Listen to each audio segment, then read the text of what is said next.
লিল্লাহি রাব্বিল আলামিন ওয়াসসালাতু ওয়াসসালামু আলা রাসূলিল্লাহ ওয়া সাহবিহি আজমাইন রব্বি ইশরাহ লি সাদরি ওয়া ইয়াসসির লি আমরি ওয়াহলাল উকদাতাম মিন লিসানি ইয়াফকাহু কাওলি আম্মা বাদ। আসসালামু আলাইকুম সবাই। সাম্মি যেটা বললো, আমরা অনেকদিন পর শুরু করেছি, আমরা চেষ্টা করবো এবার থেকে মাসে একটা রেগুলার করতে ইনশাআল্লাহ। আমি খুবই সাধারণ একজন মানুষ, স্টুডেন্ট, মাত্র শিখছি, কোরআন সুন্নাহ থেকে শিখার চেষ্টা করছি। তো আমি এগুলা যে বলি, আপনারা অনেকে আমার চাইতে অনেক বেশি জানেন, বাট আল্লাহ বলেছে স্মরণ করিয়ে দাও, এতে মুমিনের জন্য কল্যাণ রয়েছে। এই জন্যই রিমাইন্ডার দেওয়া, আলাপ করা আর কি। তো পবিত্র কোরআন যখন আমরা পড়ি, আমরা তর্জমা পড়লে কিছুই কিন্তু বোঝা যায় না, ভাবি সব বুঝে ফেলছি। নো, যতদিন না তাফসির গুলা পড়বেন কিছুই মাথায় ঢুকবে না। আমার কোরআনের দুইটা আয়াত আছে, যে দুইটা পড়লে আমার খুবই মাথা খারাপ হয়ে যায়। তার মধ্যে একটা হচ্ছে সূরা কিয়ামার 36 নম্বর আয়াতে আল্লাহ বলেছেন, মানুষ কি মনে করে তাদের এমনি ছেড়ে দেওয়া হবে? এটা আপনারা তাফসিরটা একটু শুনে দেখেন ইউটিউবে। আরেকটা হচ্ছে আপনার সূরা তাকাসুরে 8 নম্বর আয়াত, সুম্মা লাতুসআলুনা ইয়াওমাইযিন আনিন নাঈম, তোমাদেরকে অবশ্যই সেদিন তোমাদের নিয়ামত সম্পর্কে জিজ্ঞেস করা হবে। এই সূরা তাকাসুরের এত বিরাট তাফসীর, অবাক হয়ে যাবেন। আমি খুব সংক্ষেপে আজকে একটু আলাপ করার চেষ্টা করব। আল্লাহ পাক বলেছেন, প্রাচুর্য লালসা বা অধিক সম্পদের মোহ তোমাদেরকে গাফেল করে রাখে, মানে উদাসীন করে রাখে। এমনকি তোমরা কবরস্থানে পৌঁছে যাও, অর্থাৎ মৃত্যু পর্যন্ত এই মোহে মগ্ন থাকো। কখনোই না, অচিরেই তোমরা জানতে পারবে। অতঃপর আল্লাহ আরো দৃঢ়ভাবে বলছেন, অচিরেই তোমরা জানতে পারবে। যদি তোমরা নিশ্চিত জ্ঞানের ভিত্তিতে জানতে, তাহলে তোমরা এমন করতে না, তোমরা অবশ্যই জাহান্নাম দেখবে। অতঃপর তোমরা সচক্ষে প্রত্যক্ষ ভাবে তা দেখবে। এবং অবশ্যই সেদিন তোমাদের নিয়ামত সম্পর্কে জিজ্ঞেস করা হবে, মানে দুনিয়াতে যেসব নিয়ামত দেওয়া হয়েছিল। দুনিয়ার মোহ আর সম্পদ নিয়ে বড়াই আর পরকালের প্রস্তুতি ভুলে থাকার পরিণাম সম্পর্কে ঈশ্বরের কঠোরভাবে সতর্কবার্তা দেওয়া হয়েছে। আপনারা তাফসীরটা শোনার চেষ্টা করেন প্লিজ। আল্লাহ পাক বলেছেন, অধিক পার প্রতিযোগিতা তোমাদেরকে ভুলিয়ে রেখেছে, মানে যতক্ষণ না তোমরা কবরে উপস্থিত হও। এখানে আল্লাহ জুরতুম শব্দটা ব্যবহার করেছেন, যার মানে হচ্ছে জিয়ারত করা, ভিজিট করা, বেড়াতে যাওয়া। মানুষ মারা গেলে কবরে যায়, কিন্তু আল্লাহ বলছেন তোমরা কবরে শুধু ভিজিট করতে যাও। ভিজিট তো মানুষ কিছুক্ষণের জন্য করে, তাই না? পার্মানেন্টলি থাকার জন্য তার করে না। তো আমাদের অনেকের ধারণা বারজাখি দুনিয়া মানে কবরের জীবনই বুঝি আমাদের শেষ গন্তব্য। আসলে তা নয়, কবর আমাদের শেষ গন্তব্য না। এটা একটা জাস্ট ওয়েটিং রুম, ট্রানজিট লাউঞ্জের মতো। যেমন এরা এয়ারপোর্টে মানুষ কিছুক্ষণ ওয়েট করি আসল ফ্লাইটে ওঠার জন্য, কবরটাও ঠিক তেমনি। আল্লাহ কিন্তু এখানে বলেন না যে টাকা পয়সা সম্পদ তোমাদের ভুলিয়ে রেখেছেন, আল্লাহ বলেছেন তাকাসুর তোমাদের ভুলিয়ে রেখেছেন। তাকাসুর মানে কি? তাকাসুর মানে হচ্ছে ওর চেয়ে আমার বেশি লাগবে। এটা কোনো বস্তুর নাম না, এটা একটা মেন্টালিটি, অসুস্থ মানসিক প্রতিযোগিতা। আমার একটা ভালো ফোন আছে যেটা আমার দিব্যি কাজে যাচ্ছে, বাট আমি ফ্রেন্ডের একটা আরো দামি ফোন দেখলাম, অমনি আমার মনের মধ্যে ওইটা আমার লাগবে, ওইটা আমার লাগবে। ব্যাংকে টাকা পয়সা যা যেটুকুন চলা যায় লাইফে আছে, তারপর আরেকজনের বেশি থাকলে আমার তখন ওইটা লাগবে। কেরিয়ার, স্ট্যাটাস, স্যালারি, এই আরো চাই আরো চাই করতে করতে আমরা আমাদের জীবনে আসল ফোকাসটা হারিয়ে ফেলি। আমাদের আসল ফোকাস কোনটা? হয় জান্নাত, নয় জাহান্নাম, আল্লাহ না করুন। তো জান্নাতই আমাদের আসল ফোকাস, তাই না?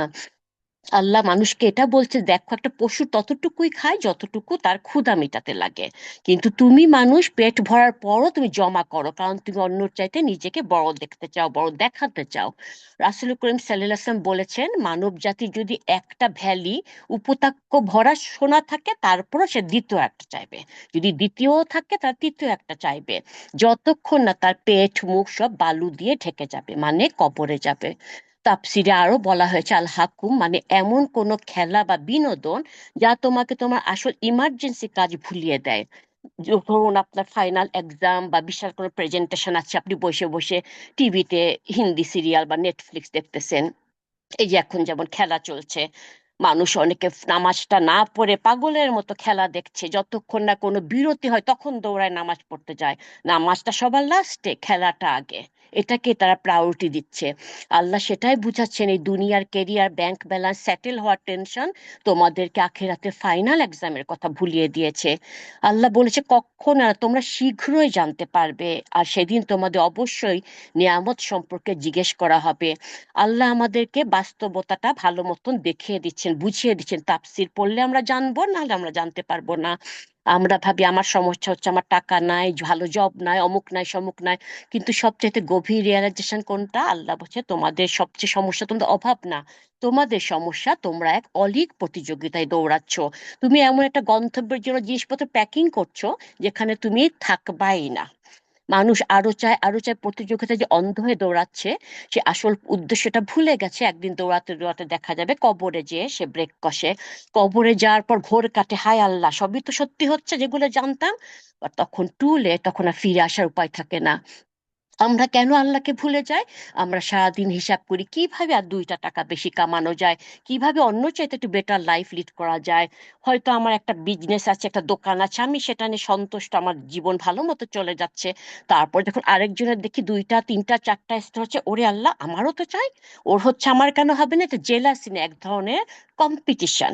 মানসিক ভাবে কম্পিটিশনে আমরা লিপ্ত হয়ে পড়ি। আমার একটা ভালো কার আছে, যেই কার আমার খুবই কাজে দিচ্ছে, কোনো আমার অসুবিধা হচ্ছে না। আরেকজনের একটা লাক্সারি কার দেখলাম, অমনি আমার মনের মধ্যে খুঁতখুঁত শুরু হয়ে গেল, আমার ওটা চাই, আমার ওটা চাই। ও পেলে আমি কেন পাবো না? এই যে একটা প্রতিযোগিতার মতন ভাব, এটাই এই সূরা তাকাসুরে বলা হয়েছে। রাসূল করিম সাল্লাল্লাহু আলাইহি ওয়াসাল্লাম বলেছেন, তোমরা উপরের দিকে তাকাও না, তোমরা নিচের দিকে তাকাও। একবার এক আলেম, ওনার জুতাটা ছিঁড়ে গেছে। তো উনি খালি পায়ে মরুভূমির বালুতে হাঁটছিলেন এবং ভাবছিলেন, না এবার আমাকে একজোড়া জুতা কিনতেই হবে, কেমন লাগে আমি একজন আলেম এভাবে খালি পায়ে হেঁটে বেড়াচ্ছি, আর মরুভূমির বালু কিরকম গরম জানেনি, আইডিয়া অন্তত করতে পারি। তো উনি জুতা কিনতে রওনা দিলেন। যাবার পথে গাছের নিচে একটা ভিক্ষুককে দেখলেন যে সামনে ভিক্ষার থালা নিয়ে বসে আছে। খেয়াল করে দেখলেন তার 2টা পাই নাই। উনি অত্যন্ত লজ্জিত হলেন, আল্লাহর কাছে শুকুর করলেন, হায় আল্লাহ, আমি জুতা নাই বলে আফসোস করছি, এক জোড়া জুতা হলে কত ভালো হতো। আর এর তো 2টা পাই নাই, সে জুতা না, সে 2টা পা পেলে খুশি হতো। আলহামদুলিল্লাহ যে আল্লাহ আমাকে পা দিয়েছেন। এই যে তিনি নিচের দিকে দেখলেন। যদি উপরের দিকে দেখতেন, কোনো একজন খুব দামি জুতা পরে ঘুরে বেড়াচ্ছে, তখন উনি হয়তো ভাবতেন, পায়ে জুতা থাকলেও ভাবতেন যে উফ, আমার যদি এমন একটা দামি জুতা থাকতো। তো এইটা হচ্ছে উপরের দিকে না তাকাই নিচের দিকে তাকানো। একবার আবু বকর রাদিয়াল্লাহু তাআলা আনহু আর ওমর রাদিয়াল্লাহু তাআলা আনহু দুইজনেই রাতের বেলা রাস্তায় বার হয়ে এলেন। দুইজনে একই কথা বললেন যে বাসায় কোনো খাবার নাই, প্রচন্ড খিদার জ্বালায় তারা রাস্তায় বার হয়েছেন। কিছুক্ষণ চলার পর তারা দেখলেন যে রাসূল করিম সাল্লাল্লাহু আলাইহি ওয়াসাল্লামও বার হয়ে এসেছেন। উনি দুই সাহাবীকে দেখে বুঝে গেলেন। উনি বললেন, তোমরা যেই কারণে বার হয়ে এসেছো, আমিও সে একই কারণে বার হয়ে এসেছি। তারপর বললেন, চলো দেখি কিছু পাই কিনা। উনারা হাঁটতে হাঁটতে এক সাহাবীর বাড়ি গেলেন। ওয়াইফ বলল তিনি বাসা নাই, খাবার পানি আনতে গেছেন। একটু পর সেই লোক এসে বাসায়, রাসূল সাল্লাল্লাহু আলাইহি ওয়াসাল্লাম, আবু বকর রাদিয়াল্লাহু তাআলা আনহু, ওমর রাদিয়াল্লাহু, ওনাদের দেখে অনেক খুশি হয়ে গেল। ওনার একটা বকরি ছিল, সেটা জবাই করে রেঁধে সবাইকে খাওয়ালেন। রাস্তায় বার হওয়ার পর রসুল করিম সাল্লাল্লাহু আলাইহি ওয়াসাল্লাম বলেন, এই যে তোমরা খেলে, এই নিয়ামত সম্পর্কে আল্লাহ তোমাদেরকে জিজ্ঞেস করবেন। সুবহান আল্লাহ। উনারা খিদার জ্বালায় রাস্তায় বার হয়ে এসেছিলেন। রাসূল করিম সাল্লাল্লাহু আলাইহি ওয়াসাল্লাম চাইলে আল্লাহ পুরো দুনিয়া ওনাকে দিয়ে দিতে পারতেন। উনারা এত ক্ষুধার্ত, বাসায় কোনো খাবার নাই, উনাদেরকে কোনো একজন খাওয়ালেন, এর হিসাবও আল্লাহর কাছে দিতে হবে। চিন্তা করে দেখুন। আর আমরা কোনোদিন খিদার জ্বালা পেয়েছি কিনা জানি না, রাতের বেলা রাস্তায় বার হয়েছে কিনা খিদার জ্বালায় জানি না, কোনোদিন বলতে পারবো না যে আমাদের বাসায় কোনো খাবার নাই। অফুরন্ত খাবার আলহামদুলিল্লাহ। প্রতিটা ঢোক খাবারের, মানে প্রতিটা পানির ঢোকের, খাবারের ঢোকের নিয়ামতের হিসাব আল্লাহকে দিতে হবে। আমরা কি করি? খাবার পর লাফ দিয়ে টেবিল থেকে উঠে পড়ি, বাসনটা ধোয়ার জন্য, হাতটা ধোয়ার জন্য যেন জান বার হয়ে যায়। অথচ আমরা খাবার শেষে কিছুক্ষণ 1টা মিনিট বসে থেকে ঠান্ডা মাথায় দোয়া করতে পারি। অনেকগুলা দোয়া আছে, আরবি দোয়া, আপনাকে আরবি জানতে পারলে আলহামদুলিল্লাহ, মুখস্থ করতে পারলে, না পারলে না হোক, আর ইংলিশ হোক বাংলা হোক, যেই ভাষায় হোক, যে ভাষায় দোয়া করবেন, আল্লাহ সব ভাষায় বুঝবেন। বলবেন যে শুকুর আলহামদুলিল্লাহ, এই যে পেট ভরে আমি খেলাম কয়েক রকম আইটেম দিয়ে, আল্লাহ আপনি না খালে আমার কোনো সামর্থ্য ছিল না। একবার চিন্তা করে দেখেন, কোথায় বাংলাদেশে কোন গ্রামে কোন দরিদ্র কৃষক জোয়াল টেনে হাল চাষ করে রোদের মধ্যে যত্ন করে কত পরিশ্রম করে ধান গাছ লাগিয়েছিল। সেই ধান গাছ থেকে চাল, চাল কোথা থেকে সে আমেরিকায় আমার ঘরে এসে পৌঁছিয়েছে, যা আমি আরাম করে খেলাম। আর সেই কৃষক হয়তো সে 2 বেলা কেন, 1 বেলা পেট ভরে খেতে পারছে না। Think about it. আর বাকি যে গাজা বলেন, রোহিঙ্গা বলেন, এক একটা জায়গা, সেগুলা নাই বললাম, সেগুলা তো বলতে গেলে আর শেষ হবে না। সুদানে, আফ্রিকায়, টোগো, উগান্ডা, ওগুলোতে এক ফোঁটা পানি পর্যন্ত তারা পায় না, খাবার তো দূরের কথা। আমাদের সমস্যা এটা না যে আমরা পরিশ্রম করি, ইসলাম আমাদের পরিশ্রম করতে উৎসাহিত করে, বাট সমস্যা হচ্ছে আমরা ভুল ট্রাকে দৌড়াই। একবার একটা উপমা আমি বলেছি কয়েকবার, মনে হয় কারো বাসার হালাকায় বা লিখেছি নেকামলে, তো আমি আবার বলছি। এক লোক আহ খুলনায় যাবার জন্য ট্রেনের টিকিট কেটেছেন, তো স্টেশনে দিয়ে দেখলো ট্রেন তখন আসে নাই। তো সেই লোক একা বসে আছে, তো দেখলো যে টেবিলের উপর খবরের কাগজ পত্রিকা সব উল্টা পাল্টা করে রাখা আছে, মানুষ পড়ার পর রাখে না। ডাক্তার অফিসে গেলে আমার এটা প্রথম কাজ, আমি ওটা গুছাই, না গুছালে আমার কেমন জানি লাগে, আমি সব সময় ওগুলা গুছিয়ে আসি। তো এই লোকও সেভাবে গুছিয়ে বসলো। তারপর দেখলো একটা ডাস্টবিন ঠিকই রাখা আছে, বাট মানুষ পানি খেয়ে ড্রিঙ্কস খেয়ে এদিকে সেদিকে সব ফেলে রাখছে, ডাস্টবিনে কেউ ফেলবে না। লোকটা উঠে গিয়ে সেগুলো ডাস্টবিনে ফেললো। কিছুক্ষণ পর খেয়াল করলো মাটিতে কাগজের টুকরা, ধুলা বালি, কোন জন্মে ঝাড়ু দেওয়া হয়েছে, ঝাড়ুটাও ডাস্টবিনের পাশেই রাখা আছে। লোকটা উঠে গিয়ে সে ঝাড়ু দিল, ঝাড়ু দিয়ে ক্লিন করে আরাম করে বসলো। তখনই ট্রেনের হুইসেল শুনতে পেলো, ট্রেন চলে আসছে, লোকটা এক লাফে উঠে ট্রেনে উঠে গেল। হুম, ট্রেনে উঠে গেল। এখন আসল গন্তব্য কোথায়? সে যাবে খুলনাতে। উঠার পর দেখলো ভুল ট্রেনে, চিটাগাং এর ট্রেনে উঠে পড়েছে। এখন সে ট্রেনের এসি আলা বগিতে আরাম করে বসে যতই কমফোর্ট ফিল করেন না কেন, সে কিন্তু ফিল করতে পারছে না, কারণ সে তার আসল গন্তব্যে পৌঁছাচ্ছে না।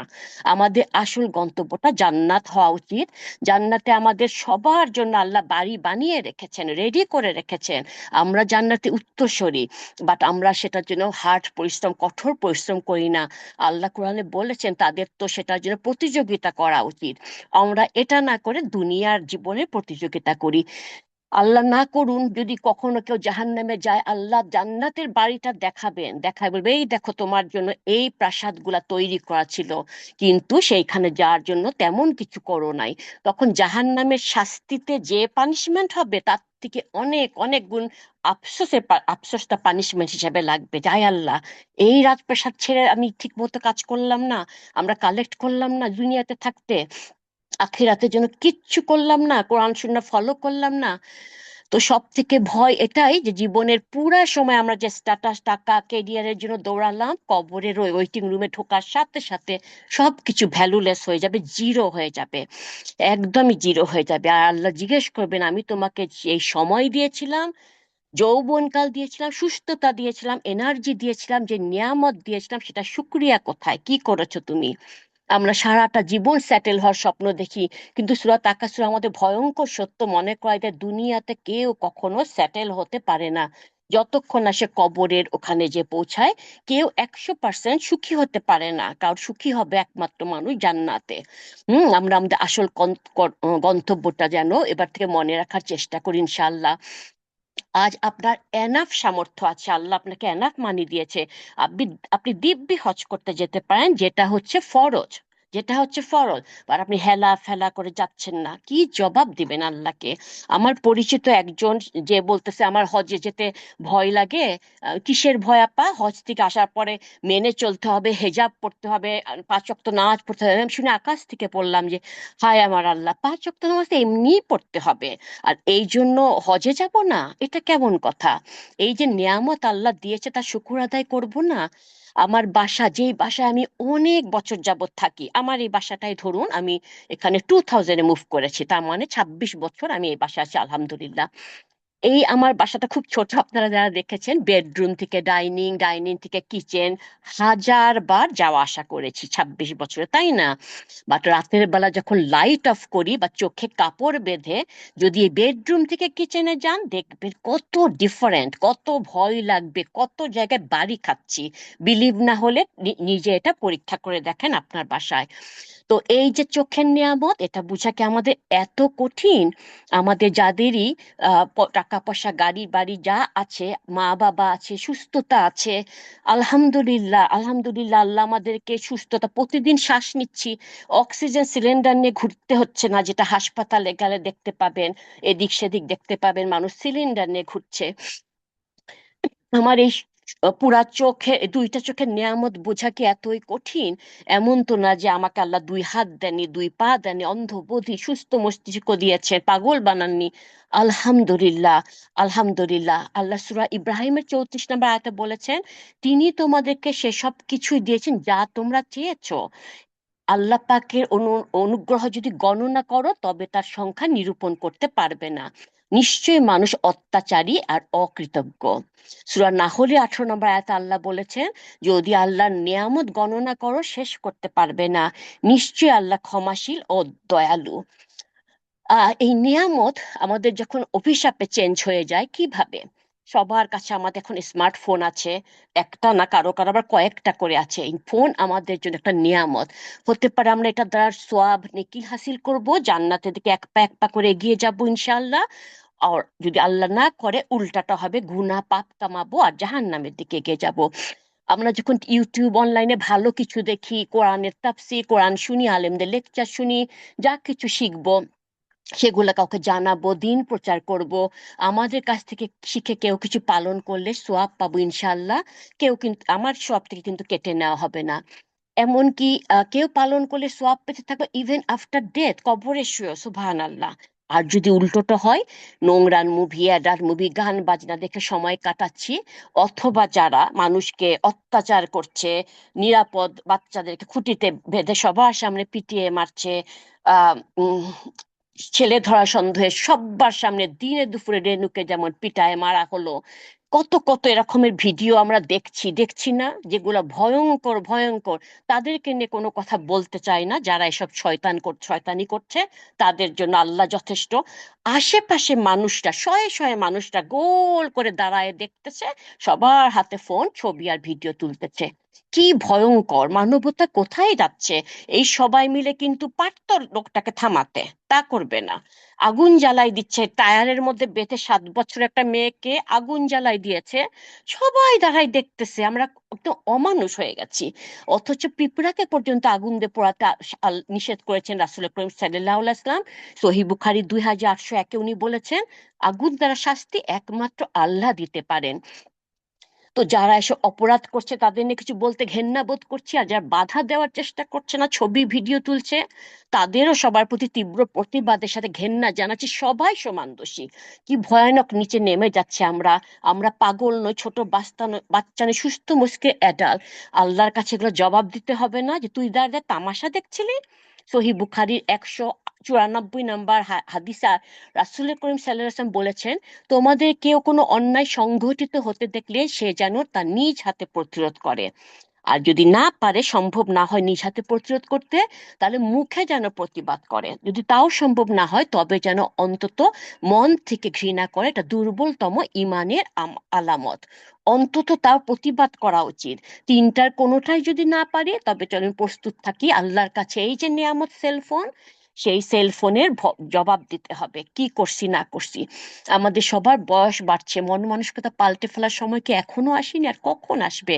আল্লাহ পাক বলেছেন সূরা তাকাশ 8 নম্বর আয়াতে, ওই যেটা বললাম, এরপর অবশ্যই তোমরা তোমাদের নিয়ামত সম্পর্কে জিজ্ঞাসিত হবে। আমাদের যাদের সন্তান আছে আমরা জানি বাপ মা হওয়ার আনন্দ কি, আর যার সন্তান নাই সে জানে তার কষ্ট কি। আবার আমাদের যাদের সন্তান আছে, বখে যে জীবন অতিষ্ঠ করে তুলেছে, তার কষ্ট সে ছাড়া কে অনুভব করবে? নেক্সট সন্তানের নিয়ামত বুঝতে পারা খুব কঠিন। আজ পরিবার, বন্ধু বান্ধব যারা অসুস্থ, নিজ বিছানায় বা হাসপাতালের বেডে সে যন্ত্রণাময় জীবন যাপন করছে, তার দুঃখ কষ্ট সে ছাড়া কেউ বুঝে না। আর আমরা যারা সুস্থ সবল আছি, চলাফেরা করছি, হাঁটাফেরা করছি, এই সুস্থ থাকার নেয়ামত বোঝা কি খুব কঠিন? আমার ফ্রেন্ড ক্রিস, আপনারা অনেকেই চিনেন, আমার 28 বছরের ফ্রেন্ড। তার হাজবেন্ড 16ই ডিসেম্বরে অ্যাক্সিডেন্ট করলো। অ্যাক্সিডেন্ট করে বুকের নিচ থেকে পুরাটা প্যারালাইজ আজীবনের জন্য। কোমরের নিচ থেকে না, বুকের নিচ থেকে। তার এখন ক্যাথাডার পার্মানেন্ট লাগানো, আহ কোলনের মধ্যে একটা ফুটা করে একটা ব্যাগ লাগানো। সেদিনকার সে আসে অলমোস্ট কেঁদে দিছে, শাবানা আমি আর পারছি না, কারণ ওর হাজবেন্ড 6 ফুট লম্বা চওড়া। বলছে আমি আর ওকে পারছি না, ওকে কোলে করে বেডে উঠানো, যদিও মেশিন পত্র, হুইল চেয়ার, গাড়ি যেগুলো উঠে নামে সবই কিনেছে, তারপরও তা চিন্তা করলাম মাত্র 6 মাস এইটাতে সে কেঁদে দিচ্ছে। তো চিন্তা করেন কি রকম মানুষের লাইফ সেকেন্ডে পাল্টায় যেতে পারে, সেকেন্ডে পাল্টায় যেতে পারে। আমরা যারা দাঁড়ায় দাঁড়ায় নামাজ পড়ছি, বসে নামাজ পড়ছি, বা যাদের এমন এজ হয়ে গেছে যারা বিছানা থেকে নড়তে পারে না, তারা কিন্তু বুঝে যে সুস্থতা থাকতে কত কত তাদের জন্য সুবিধা ছিল, বেশি করে আমল করার সুবিধা ছিল। নফল রোজা আমাদের রাখার যে সুবিধা এখনো আছে, এখনো আমাদের যে এনার্জি আছে, আরো 5-10 বছর পর কিচ্ছু থাকবে না। যারা 2 বেলা পেট ভরে খাওয়া তো দূরের কথা, আজীবন পেট ভরে খেতে পারেনি, তাদের কষ্ট আমরা কিভাবে বুঝবো? আমরা যারা জন্মের পর থেকে কখনোই খালি পেটে থাকিনি, ক্ষুধা কাকে বলে জানি না, তারপরে এটা সেটা খেয়ে যাচ্ছি, বাসায় হোক দামি রেস্টুরেন্ট হোক, এই যে অফুরন্ত খাবারের রিজিক, তার নিয়ামত বোঝা কি আমাদের খুব কঠিন? গাজার কথা দেখুন, যারা ঘর ভাড়িয়ারা, পরিবার, তারা কোথায় পালাতে পালাতে, তাদের ধাক্কাতে ধাক্কাতে কোথায় নিয়ে গেছে। তাছাড়া বাংলাদেশে বস্তিতে থাকে, রেল স্টেশনে খোলা আকাশের নিচে রাত কাটায়, ঝড় বৃষ্টি রোদে শীতের কনকনে ঠান্ডায়, তাদের কষ্ট কে বুঝে? আমরা যারা বাড়ির ভিতরে থাকি আরামদায়ক নরম গদির বিছানায়, এসি হিটারের মাঝে, আমাদের শেল্টারের নিরাপত্তা বোঝা কি খুব কঠিন? আমরা কতটুকুন শুকর করছি আল্লাহর কাছে এই নিয়ামতে, একবার চিন্তা করে দেখুন। একবার চিন্তা করে দেখুন, আমরা যে ফেসবুকে কম্পিউটারে ঘন্টার পর ঘন্টা কাটাই, সেলফোন বলেন কম্পিউটার বলেন, এগুলো আমাদের বড় নেয়ামত। আমাদের বাপ মারা কি এগুলো পেয়েছিলেন? ওয়েবসাইট বলেন, ইউটিউব বলেন, তারা যেইটুকুন বই রাস্তাঘাটে বার হতো, মকসুদুল মোমিনিন, বেহেস্তি কুঞ্জি, সামান্য কিছু বই, তারা সেগুলা দিয়ে জীবন কাটিয়েছেন। তারপরে এখন আসেন বাংলা বাজার বলেন, কাঁটাবন বলেন, আজিজ সুপার মার্কেট, এখন বইয়ের দোকানের ছড়াছড়ি। আলহামদুলিল্লাহ, বললে আপনাকে দোকানেও যেতে হবে না, বাসায় এসে পৌঁছায় দিবে। আর আমরা অনলাইনে সব কিছু জানতে পারছি, কোনো একটা হাদিস শুনলাম, এটা কি সহি নাকি জৈব, আমরা কিন্তু সার্চ করে বার করতে পারছি। সুবহানাল্লাহ, কতখানি নেয়ামত আমাদের, কতখানি নেয়ামত। ইয়া সারিউল হিসাব, যিনি দ্রুত হিসাব গ্রহণকারী, উনি তাই বলেছেন, তোমাদের কি এমনি ছেড়ে দেওয়া হবে? 36 নম্বর আয়াত সূরা কিয়ামার। প্লিজ সবাই তাফসীরটা শোনার চেষ্টা করেন। সূরা জিলজালের 7 আর 8 নম্বর আয়াতে আল্লাহ বলেছেন, অনুপরিমাণ সৎ কাজও আমলনামায় দেখতে পাবো, অনুপরিমাণ অসৎ কাজও দেখতে পাবো। চলুন ভালো মতো চিন্তা করে দেখি, আজ আল্লাহর ফরজ হুকুমগুলো পালন করেছে কিনা, 5 ওয়াক্ত সালাত আদায় করেছে কিনা, যার কোনো মাফ নাই। আজ সারাদিন কতটুকু ভালো কাজ করেছি, নেক বা সৎ কাজ করেছি, তার কতখানি দুনিয়ার জন্য আর কতখানি আখেরাতের জন্য। আপনারা জানেন সূরা রহমানে আল্লাহ একবার না 31 বার সম্ভবত বলেছেন, অতঃপর উভয়ে তোমরা তোমাদের পালন কর্তার কোন নিয়ামত অস্বীকার করবে, কোন নিয়ামত অস্বীকার করবে। চলুন ভালো মতো চিন্তা করে দেখি আল্লাহ পাকের নিয়ামতের শুকর আদায় করতে পেরেছি কিনা, অন্তর থেকে খাঁটি ভাবে আলহামদুলিল্লাহ বলেছি কিনা। কাউকে জানাতে হবে না, শোনাতে হবে না, চুপি চুপি খাঁটি দিলে অন্তর থেকে আল্লাহকে জানাবেন। যার নাম ইয়া সামিউ, ইয়া বাসিরু, এ জাহিরু, এ বাতিনু, সব দেখছেন, সব শুনছেন।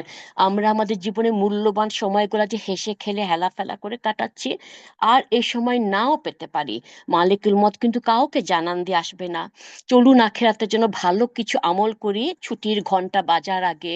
আল্লাহ আমাদের সেই তৌফিক দান করুন, আমিন। আমার একটা মাত্র ছোট ভাই 11 বছর আগে মারা গেছেন, আপনারা জানেন। হজ করে এসে সে একটা গোল্ডেন কালার জিপ কিনেছিল, অনেক সুন্দর একটা জিপ, আর ভাইটা খুব খুশি ছিল। 11 বছর সে জিপটা গ্যারাজে রাখা ছিল। আমার ভাইয়ের বাচ্চাটা 20 বছর হয়েছে আলহামদুলিল্লাহ। বাচ্চাটা সেদিন আমাকে ভিডিও পাঠিয়েছে, ফুপি আমি আব্বুর গাড়িটা চালাচ্ছি। আমি খালি চিন্তা করলাম, কোনোদিন আমার ভাইটা গাড়িটা কেনার সময় এটা স্বপ্নেও ভেবেছিল 11 বছর গ্যারাজে পড়ে থাকবে, তারপর তার ছেলে চালাবে? আমরা ভাবি না আমাদের জন্য সামনে কি অপেক্ষা করছে, আমরা ভাবি না, জানি না, বুঝি না। আল্লাহ পাক দুনিয়ার সৃষ্টির 50,000 বছর আগে লৌহে মাহফুজে লিখে রেখেছেন কার কখন কি হবে। এগুলো আমরা বদলাতে পারবো না। তবে যদি নেক আমল করতে থাকি, নেক কাজ করতে থাকি, আল্লাহ পাক আমাদের দোয়া কবুল করবেন। বাট আমরা দোয়া করব না, কিছু না, শুকর আদায় করব না, জান্নাত যাব না। আমরা বসে আছি, আমরা তো মুসলিম, আমরা সুরসুর করে জান্নাতে চলে যাব। শুকুর আলহামদুলিল্লাহ যে আমরা মুসলিম পরিবারে জন্ম পেয়েছি, আমাদের জন্ম হয়েছে, আমরা নেক মা বাবা পেয়েছি, আমরা নিজেরা ভালো মতন মানুষ হতে পেরেছি, বিপথে অত চলে যায় না আলহামদুলিল্লাহ। আমাদের জীবনে আল্লাহ প্রয়োজনে যা যা লাগে সবই দিয়েছেন, সবই। হ্যাঁ, আমরা রানী এলিজাবেথ হয়ে যায় না, আমরা বিরাট রাজা বাদশাহ হই না, বাট আমরা আমাদের জীবনের রানী, রাজা, আমাদের বড় আমরা সব আছে, আমাদের চাহিদার কিছু শেষ নাই। তারপর আমাদের যা আছে তা থেকে আমরা চেষ্টা করব শুকর আদায় করতে, নিয়ামত গুলা, নিজের নিয়ামত মানুষকে একটু দিতে যেভাবে পারি। আমরা যারা হজ পালন করে ফেলেছি আলহামদুলিল্লাহ, আল্লাহ হয়তো আমাদের আরো টাকা দিয়েছে, আপনি আবার যেতে পারেন, বা আপনি একটা কোনো গরিব মুমিন যে পারছে না তাকে হজে পাঠান। এগুলা একটু চিন্তা করার চেষ্টা করব আমরা, যে কিভাবে ভালো নেক কাজ করা করা যায়, খুঁজে খুঁজে নেক কাজের চেষ্টা করবো ইনশাআল্লাহ। আর শুকর আদায় করব, সমস্ত নিয়ামতের শুকর আদায় করবো ইনশাআল্লাহ। আল্লাহ পাক যেসব রহমত আর নিয়ামত দিয়েছেন, আল্লাহ মা ইন্নি আল্লাহ শুক্রিকা ও জিক্রিকা শুক্র হুসনে ইবাদাতিক, আমরা বেশি বেশি করে এই দোয়াটাও পড়বো ইনশাআল্লাহ। এই দোয়াটা আমার প্রথম বইটাতে আছে, দ্বিতীয় বইটাতে আছে, যাদের কাছে আমার বইগুলো আছে। আর আশা করি সবার মুখস্থ ছোট্ট একটা দোয়া, এই দোয়াটা আপনারা বেশি করে পড়বেন। আহ আজকে হচ্ছে কত, আজকে হচ্ছে মহররমের 5 তারিখ বোধ হয়, 5 বা 6 জুনের 25 তারিখ হচ্ছে আশুরা। আমরা সবাই মোটামুটি ইংলিশ বছরটা শুরু কবে জানি, বাংলা পহেলা বৈশাখ কবে জানি, আমাদের বাচ্চারাও জানে 31st night happy new year, ইংরেজি বছর তো আমরা ভালো মতো জানি। বাট আমরা আরবি বছরের শুরু কোনটা আমরা বাচ্চাদেরকে হয়তো শিখাই নাই, আমরা অ্যাডাল্টরা অনেকে জানি না। মহরম হচ্ছে আরবি বা ইসলামিক ক্যালেন্ডারের প্রথম মাস, আর যার মানে হচ্ছে সম্মানিত। 4টা সম্মানিত মাস আমরা জানি, সেটা হচ্ছে আহ জিলকদ, জিলহজ, মহরম অ্যান্ড রজব। তার মধ্যে এইটাকে আল্লাহ রাসূল সাল্লাল্লাহু আলাইহি ওয়াসাল্লাম বলেছে আল্লাহর মাস। মহরমকে রাসূল সাল্লাল্লাহু আলাইহি ওয়াসাল্লাম বলেছেন আল্লাহর মাস। দুঃখজনক হলেও সত্যি যে আমরা অনেকেই জানি না কোন ইয়ার এটা। এটা হচ্ছে 1447 হিজরি, এটাকে হিজরি সনও বলা হয়ে থাকে। আপনারা জানেন হিজরি হচ্ছে চন্দ্র নির্ভর বর্ষপঞ্জি। তো আশুরা একটা রোজা আছে 10 তারিখে, সেই রোজা আর সিয়াম পালনের ফজিলতটা নিয়ে সংক্ষেপে একটু আলাপ করব, যদিও আমরা সবাই জানি। আবু হুরায়রা রাদিয়াল্লাহু তাআলা থেকে বর্ণিত, রাসূল সাল্লাল্লাহু আলাইহি ওয়াসাল্লাম বলেছেন রমজানের পর সর্বোত্তম রোজা হলো মহরম মাসের রোজা অর্থাৎ আশুরার রোজা, এবং ফরজ নামাজের পর সর্বোত্তম নামাজ হলো রাতের নফল নামাজ অর্থাৎ তাহাজ্জুদের নামাজ। সহিহ মুসলিম 1136। তার মানে হচ্ছে রমজানের সিয়ামের পর এই মহরম মাসের মর্যাদা। কিছু কিছু আলেমের মতে আরাফার রোজা, কারণ ওই রোজা 2 বছরের গুনাহ মাফ করে, বাট বেশিরভাগ আলেমের মতে হাদিস অনুযায়ী এই মহরম মাসের রোজা হচ্ছে রমজানের পরে সর্বোত্তম রোজা। আল্লাহু আলাম। অন্য হাদিসে আবু কাতাদা রাদিয়াল্লাহু তাআলা থেকে বর্ণিত, রাসূল সাল্লাল্লাহু আলাইহি ওয়াসাল্লাম বলেছেন আমি আশা করি 10 মহরমের রোজা পালন আল্লাহর কাছে বান্দার বিগত 1 বছরের সগীরা গুনাহ কাফফারা হিসেবে গণ্য হবে। সহিহ মুসলিম 1162, 1130, যেটাকে বলে এক্সপিয়েশন, বুখারী 2803। কাফফারা, আমরা যে পাপগুলা করেছি তার কাফফারা। অবশ্যই আমরা সবাই জানি কবিরা গুনাহ মাফ করতে হলে আল্লাহর কাছে আন্তরিকভাবে তওবা করতে হবে।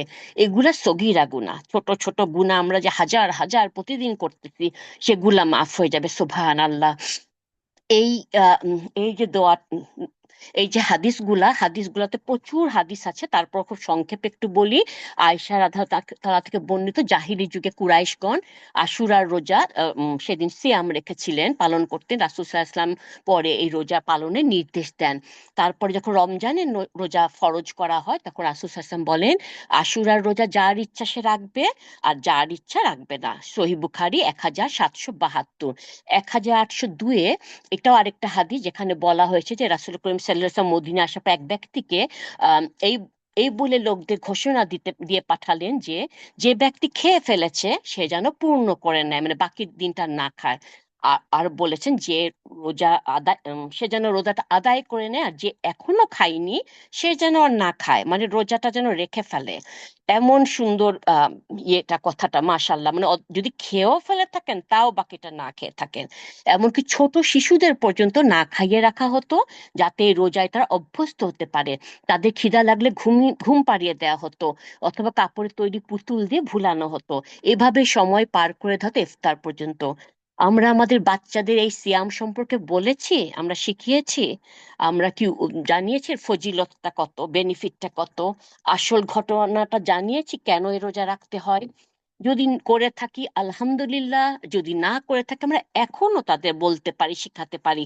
জ্ঞান আহরণে শিখার কোনো বয়স নাই, তবে ছোট থাকতে শেখানো যেমন সহজ হয়, বড় হয়ে গেলে সেটা সম্ভব হয় না।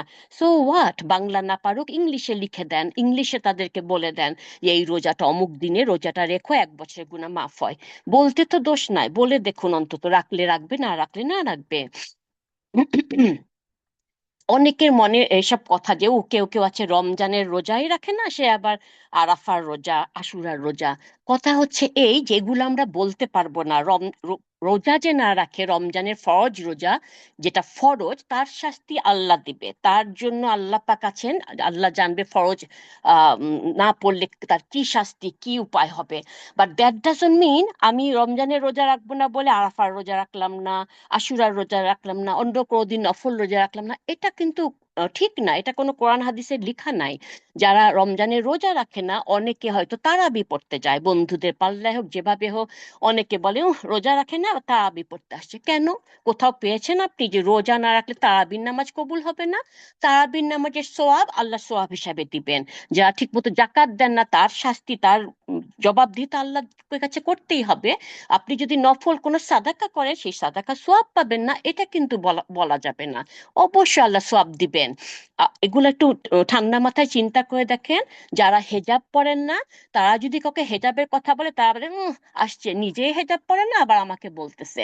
উনি হিজাব পরে না বলে যে এইটা উনি জানেন হেজাবের গুরুত্ব, সূরা নূর, সূরা একটা সূরা কিসে, যাই হোক মনে পড়ছে না, ওগুলাতে যে আল্লাহ বলেছে, সে কোরআনে আয়াতটা জানে, সে কাউকে ওটা বলতে পারবে না যে আল্লাহ পাকে কিভাবে ঢেকে রাখতে বলছে? অবশ্যই পারবে। সে হেজাব পরে না, সেটার জবাব দিয়ে আল্লাহর কাছে সে দিবে। বাট আমরা না জেনে যেভাবে মানুষের উপর চাপাই দিই, এটা কিন্তু খুবই গুনার কাজ। আমরা যেন সাবধান হয়ে যাই এসব না জেনে বলা থেকে। এই আশুরার রোজা যে কতটি গুরুত্বপূর্ণ তা বোঝা যাচ্ছে হাদিসগুলা থেকে। আশুরা মানে হচ্ছে দশম, মানে মাসের 10 তারিখ। এই আশুরা আসলে আমাদের অনেকে কারবালার প্রান্তরে ঘটে যা হোসাইন রাদিয়াল্লাহু তাআলা আনহুকে নিষ্ঠুরভাবে হত্যা করার ঘটনাটাই মনে আসে। অনেকের ধারণা আশুরা দিন শোক পালনের দিন। আর ওই দিন যেহেতু ওনাকে মারা হয়েছিল নির্মমভাবে, ইরাকের কারবালার প্রান্তে শাহাদাত বরণ করেছিলেন, এই জন্য মনে হয় রোজা রাখতে হয়। আসলে কিন্তু আশুরার রোজা রাখার সাথে কারবালার ঘটনার কোনো সম্পর্ক নাই। আশুরার পিছনের ঘটনাটা খুব সংক্ষেপে বলি। ফেরাউনের নাম আমরা সবাই জানি, পবিত্র কোরআনে অনেকবার উল্লেখ করা হয়েছে। সে বনি ইসরায়েলদেরকে বন্দি করে রেখেছিল, গোলাম বানিয়ে রেখেছিল। বনি ইসরায়েল কারা? ইসরায়েল বংশ, আলাহ ইসলামের বংশধরেরা। গোলাম বানিয়ে রেখেছিল, তাদের পুত্র সন্তান জন্মালে তাদেরকে মেরে ফেলতো, আর কন্যা সন্তানদের জীবিত রাখতো। তার ভয়ানক শাস্তি দেবার নিয়ম ছিল, সে মানুষকে ধরে হাত পা বিপরীত দিক দিয়ে কেটে ফেলতো, ফুটানো গরম পানিতে জ্যান্ত ছেড়ে দিত, হাত পা বেঁধে গায়ের উপর সাপ বিচ্ছু ছেড়ে দিত। এরকম ভয়ঙ্কর ভয়ঙ্কর শাস্তি সে দিত। এই 10ই মহরম তারিখে এই অত্যাচারী পাপিষ্ঠ ফেরাউন আর তার তার দল আল্লাহর প্রিয় নবী মুসা আলাইহিস সালামকে হত্যার ঘৃণিত ষড়যন্ত্রে লিপ্ত হয়। আমরা এই ঘটনাটা জানি। যখন মুসা আলাইহিস সালাম যাচ্ছিলেন, আল্লাহ পাক সমুদ্রকে বললেন 2 ভাগ হয়ে যেতে। মুসা আলাইহিস সালাম, তার দল কওমরা, তারা সবাই সাগরের মাঝখান দিয়ে পার হয়ে যায়। আর ফেরাউন আর তার দলও যখন যেতে যায়, তখন আল্লাহ সমুদ্রকে বলেন আগের মতো হয়ে যাও। তখন তারা সবাই ডুবে মারা যায়। এই যে অত্যাচারী ফেরাউনের হাত থেকে মুক্তি লাভ করেন মুসা আলাহ ইসলাম, বনি ইসরায়েলের সবাই, তার শুকরিয়া হিসেবে মুসা আলাহ ইসলাম এই দিন নফল রোজা রেখেছিলেন। এই মুসা আলাহ ইসলামের তাওহিদি আদর্শের ঘনিষ্ঠ অনুসারী হিসেবে হযরত মুহাম্মদ সাল্লাল্লাহু আলাইহি ওয়াসাল্লাম এই দিনের নফল সিয়াম পালন করেছেন এবং উম্মতকেও পালন করতে বলেছেন। হাদিসে এসেছে, আব্দুল্লাহ বিন আব্বাস রাদিয়াল্লাহু তাআলা থেকে বর্ণিত, রাসূল সাল্লাল্লাহু আলাইহি ওয়াসাল্লাম মদিনায় হিজরত করে আসার পর যখন ইহুদিদের সিয়াম করতে দেখলেন, রোজা রাখতে দেখলেন, জিজ্ঞেস করলেন কেন তার সিয়াম পালন করছে। তখন তারা বলল, 10ই মুহররম একটি মহান দিন, এদিনে আল্লাহ মুসা আলাহিসাল্লাম আর তার কওমকে নাজাত দিয়েছিলেন, ফেরাউন আর তার লোকদেরকে ডুবিয়ে মেরেছিলেন, তার অত্যাচার থেকে বেঁচেছিলেন। তাই শুকরিয়া হিসেবে মুসা আলাহিসাল্লাম এই দিন সিয়াম পালন করেন। তাই আমরাও এই দিন সিয়াম পালন করি। তখন রাসূল সাল্লাল্লাহু আলাইহি ওয়াসাল্লাম বলেন, তোমাদের চাইতে আমরাই মুসা আলাহিসাল্লামের আদর্শের অধিক হকদার, অধিক দাবিদার। অতঃপর তিনি নিজেও রোজা রাখলেন, সকলকে রাখতে বললেন। সহিহ মুসলিমের হাদিস 11, বুখারী 1865। আমাদের দেশের মুসলিমরা 10ই মহরম হুসাইন রাদিয়াল্লাহু তাআলা শহীদ হওয়ার জন্য অনেক মাতম করেন। অনেকে এই দিন খিচুড়ি বিতরণ করে, কাঙালি ভোজের আয়োজন করে। অথচ এগুলো সব নব্য সৃষ্টি, বেদাত। বিভিন্ন মসজিদে মসজিদে ইমাম ও খতিব সাহেবগণ কারবালার হুসাইন রাদিয়াল্লাহু তাআলা শহীদ হওয়া নিয়ে বিভিন্ন বয়ান ও খুতবা দিয়ে থাকেন। মিডিয়াতে খাস করে দেখানো হয় যে এই উপলক্ষে তাজিয়া মিছিল বার হয়েছে। সমস্ত নিউজে শুনবেন এই উপলক্ষে তাজিয়া মিছিল বার হয়েছে। কয়জন করে তাজিয়া মিছিল? কয়েকশো মানুষ। বাট এটা সারাদিন যাবৎ বলা হয়, আসল ঘটনাটা কখনোই বলা হয় না। কারবালাতে হুসাইন রাদিয়াল্লাহু তাআলা আনহু নির্মমভাবে যে শহীদ হয়েছিলেন, উনি উনার সাথে যারা আছে, ওইটা আমাদের জন্য অত্যন্ত বেদনাদায়ক একটা ঘটনা। কিন্তু এর সাথে আশুরা রোজার কোনো সম্পর্ক নাই। আশুরা উপলক্ষে শোক প্রকাশ করা, মূর্তি সহ তাজিয়া মিছিল বার করা, সিন্নি হালুয়া রুটি বিতরণ করা, হাই হুসেন করে মাতম করা, কাওয়ালি বা গজল গাওয়া, আরো অনেক শিরক ও বেদাতি কাজে লিপ্ত হয় অনেকে, যেগুলি করা উচিত নয়। সাধারণত এগুলো শিয়ারা করে থাকে। তারা আলী রাদিয়াল্লাহু তাআলা আনহুকে বিলিভ করে, তাদের আজানে তারা আলী রাদিয়াল্লাহু তাআলার নামও উল্লেখ করে থাকে। আর আমরা লোক মুখে শোনা এসব কি গল্প গুজব বিলিভ করে থাকি, একবারও জানতে চাই না সত্যতা কি, আসল ঘটনা কি। দোকানে গিয়ে যখন আমরা ফলমূল কিনি, তরকারি কিনি, তখন আমাদেরকে কেউ ঠকাতে পারে না, আমরা বাছাই টাছাই করে কিনে তারপর কিনি। মাছ কেনার সময় ভালো মতো দেখি একটু নরম কিনা, চোখটা বেশি লাল হয়ে গেছে কিনা, তা আমার এটা অনেক দিন যাবত রাখা আছে ফ্রিজে, আমরা সেগুলো নেওয়ার চিন্তাও করি না। আমরা এত সচেতন, ধর্মের ব্যাপারে কেন জানি আমরা এত সচেতন নয়, বোকা সেজে থাকি।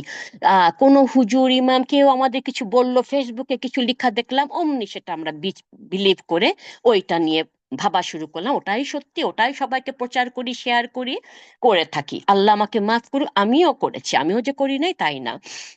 আপনারা যারা শুনেছেন, বিশেষ করে পুরান ঢাকায় মাইকে মাইকে কাওয়ালি গান গাওয়া হয়, ফাতেমা কান্দিয়া কয় আজ বুঝি হোসাইন কারবালাতে শহীদ হয়, এইটাকে টেনে টেনে গান গেতো তারা।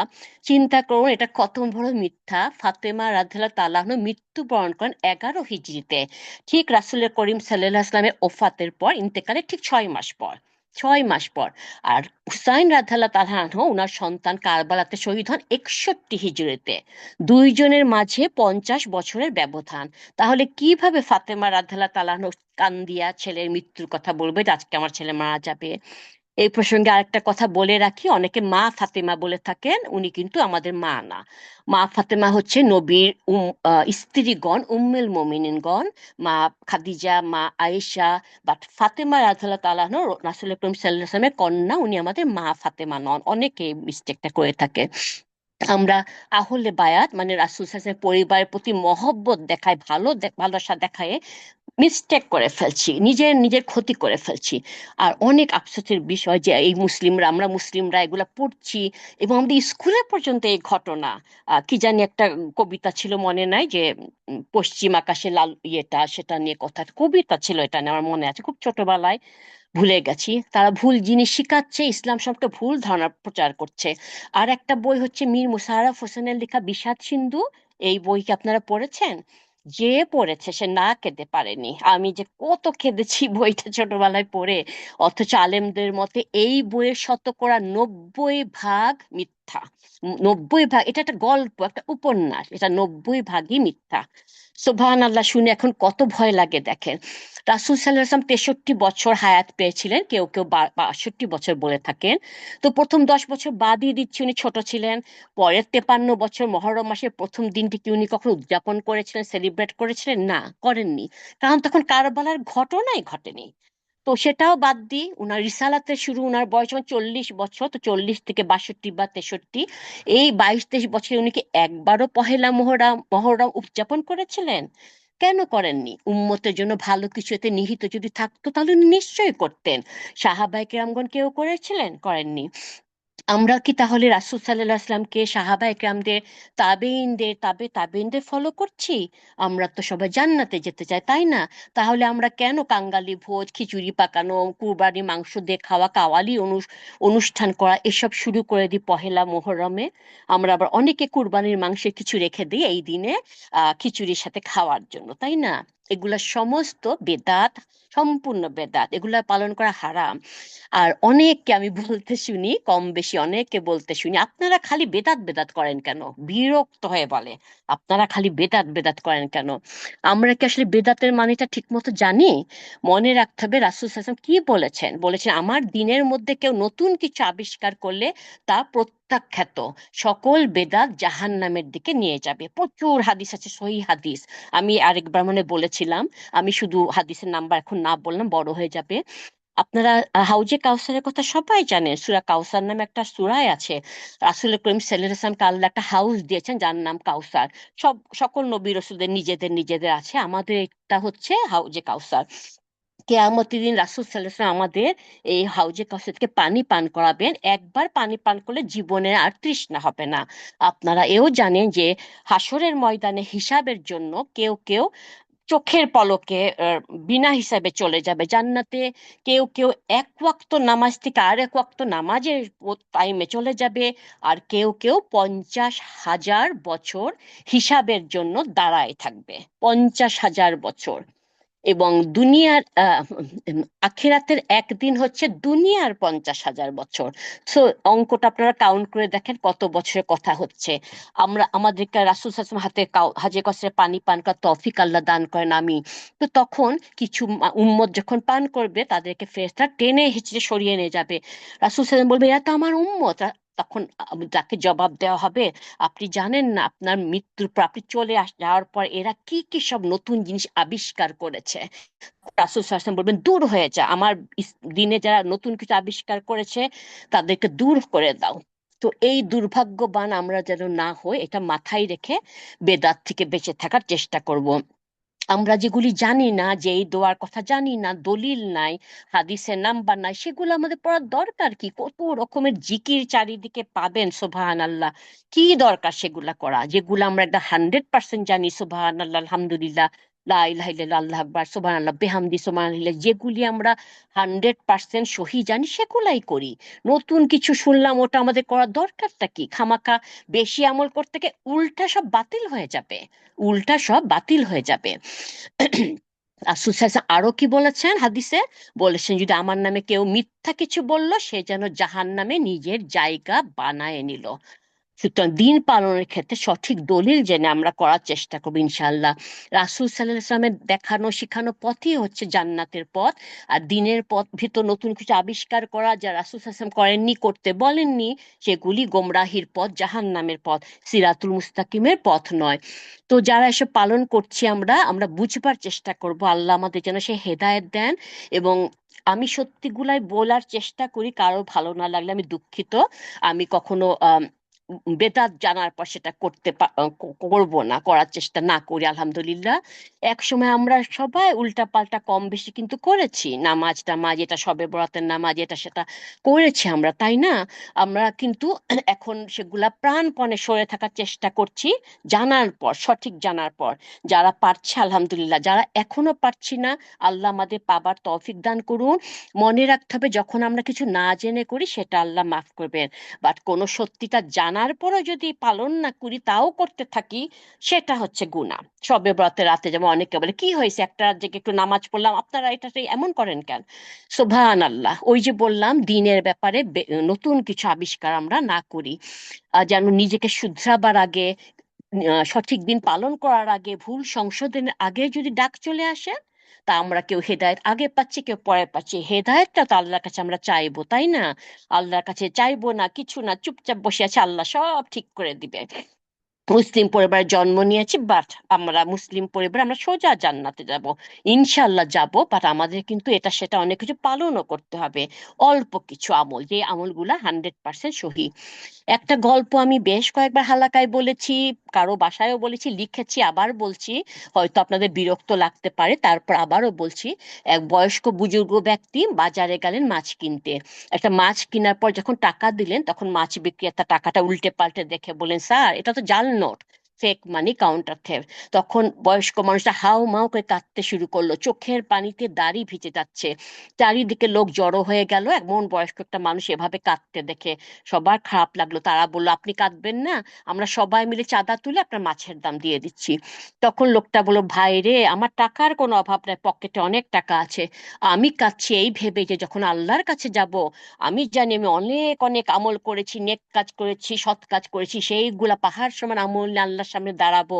তখন যদি আল্লাহ ঠিক এই কথাটাই বলেন, তোমার সমস্ত আমল জাল আমল, ফেক আমল, বাতিল আমল, তখন আমি কি করব? আমি এই ভয়ে কাঁদছি। চিন্তা করে দেখেন এই গল্পর পিছনের ঘটনাটা, তাই না? এরকম আমরা কি কেউ চাই? চাই না। তাই আমরা আমল করব, যত সামান্য আমল হোক, তবে যেন সহি হাদিসের দলিল সহ রাসূল সাল্লাল্লাহু আলাইহি ওয়াসাল্লামের শিখানো, দেখানো এসব পথ হয়। যে কেউ কিছু বললো আর পড়া শুরু করলাম, এটা যেন আমরা না করি। হুম। আমরা তো এই আবার দুনিয়াতে ফিরে এসে সঠিক আমল শুরু করতে পারবো না, তাই না? সুতরাং যা করব আল্লাহ পাক যেন আমাদের শিরক বেদাত মুক্ত, কুসংস্কার মুক্ত আমল করার তৌফিক দান করে, আমাদের ইমানকে সুরক্ষিত করার তৌফিক দান করেন, আমিন। এই আশুরার 10 তারিখের সাথে আগের দিন 9 তারিখেও কি রোজা রাখতে হবে? রাসূল সাল্লাল্লাহু আলাইহি ওয়াসাল্লাম থেকে এমন কোনো নির্দেশনা কি এসেছে? উত্তর হচ্ছে, আব্দুল্লাহ বিন আব্বাস রাদিয়াল্লাহু তাআলা বর্ণনা করেন, তিনি বলেন যখন রাসূল সাল্লাল্লাহু আলাইহি ওয়াসাল্লাম আশুরার রোজা রাখলেন এবং রোজা রাখার নির্দেশ দিলেন, তখন সাহাবীরা বলল, ইয়া রাসূলুল্লাহ, এই দিনকে তো ইহুদি নাসারারা মর্যাদা দিয়ে থাকে। তখন রাসূল সাল্লাল্লাহু আলাইহি ওয়াসাল্লাম বলেন, ইনশাআল্লাহ আগামী বছর আমরা 9 তারিখেও রোজা রাখবো। তিনি বলেছেন, বাট আগামী বছর আসার আগে রাসূল সাল্লাল্লাহু আলাইহি ওয়াসাল্লাম ইন্তেকাল করলেন। সহিহ মুসলিম 1916। তো উনি কে কথাটাই শুধু সাহাবীদের বলেছিলেন? মোটেও না। উনি যা কিছু বলেছেন উম্মতে মুহাম্মাদীদের জন্য, মানে আমাদের জন্য। আমরা কি শুধু উম্মতে মুহাম্মাদী? না, কেয়ামত পর্যন্ত যেই মানুষটা আসবে সবাই উম্মতে মুহাম্মাদী। সে কি খ্রিস্টান, কি ইহুদি, কি হিন্দু, ডাজন্ট এনি ম্যাটার, সবাই আমরা উনার উম্মত। তো যেহেতু রাসূল সাল্লাল্লাহু আলাইহি ওয়াসাল্লাম বলেছে সবসময় ইহুদি নাসারা ওদের বিপরীত করার জন্য, তারা যখনই নফল রোজা রাখে, শুধু আশুরা রোজার কথা হচ্ছে না, তারা যখনই নফল রোজা রাখে একদিন রাখে, তাই তাদের বিপরীত করার জন্য রাসূল সাল্লাল্লাহু আলাইহি ওয়াসাল্লাম আমাদেরকে পরপর 2টা রোজা রাখতে বলেছে। সহিহ মুসলিমের 1134-এ ইহুদিদের বিপরীত করার জন্য রাসূল সাল্লাল্লাহু আলাইহি ওয়াসাল্লাম 10 তারিখের সাথে 9 তারিখে রোজা রাখার ইচ্ছা প্রকাশ করেছিলেন। আরেক হাদিসে রাসূল সাল্লাল্লাহু আলাইহি ওয়াসাল্লাম বলেছেন, আবু দাউদে 4001-এ, যে ব্যক্তি যে জাতির অনুকরণ করবে সে ব্যক্তি সেই জাতিরই একজন বলে গণ্য হবে। তাই এই জন্য উত্তম হচ্ছে যখনই আমরা রোজা রাখবো পরপর 2টা রোজা রাখবো। তাই বলে একটা রোজা রাখা কি হারাম বা নিষেধ? না, এটা কিন্তু বলা যাবে না। হ্যাঁ, 2টা রোজা রাখা মুস্তাহাব বা উত্তম। তাই আশুরার জন্য 2টি রোজা রাখা উত্তম হবে, 9 তারিখ আর 10 তারিখ, অথবা 10 তারিখ আর 11 তারিখ।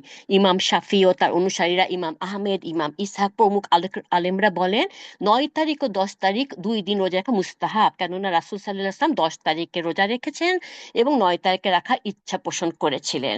এই আলোচনার প্রেক্ষিতে আমরা বুঝতে পারি আশুরার রোজা রাখার 3টি স্তর রয়েছে।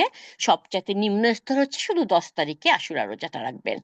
তারপরে হচ্ছে উপরের স্তর, যারা পারবেন 10 তারিখের সাথে আরেক দিন মিলায়ে রোজা রাখবেন, 9, 10 অথবা 10, 11। আরো উত্তম হচ্ছে পরপর 3টা রোজা রেখে ফেলা, 9, 10, 11।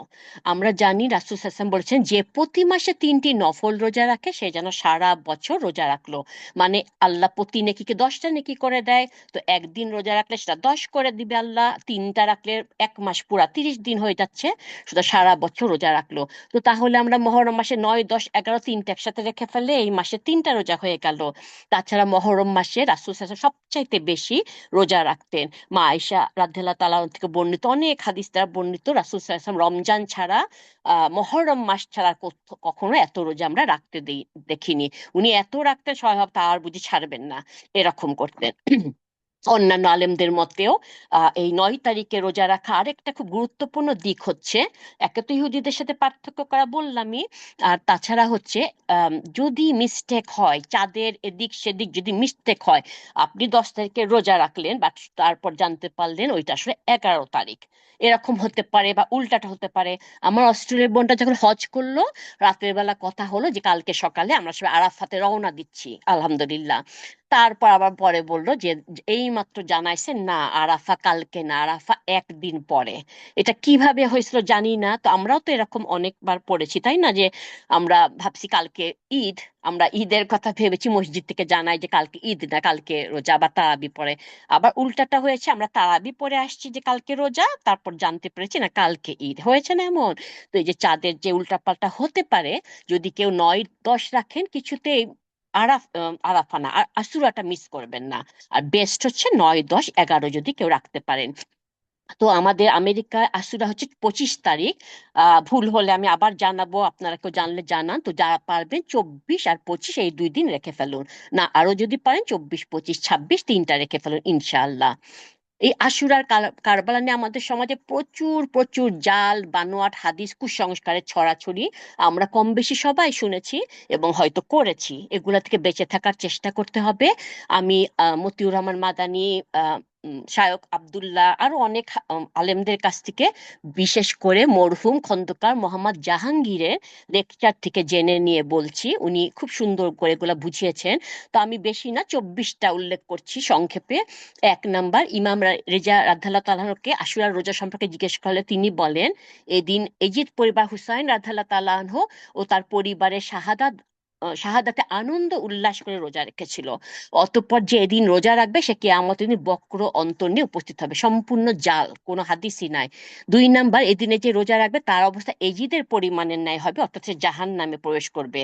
এটা সম্পূর্ণ বানোয়াট, এগুলো সবই বানোয়াট, আমি সংক্ষেপে পড়ে শোনাই।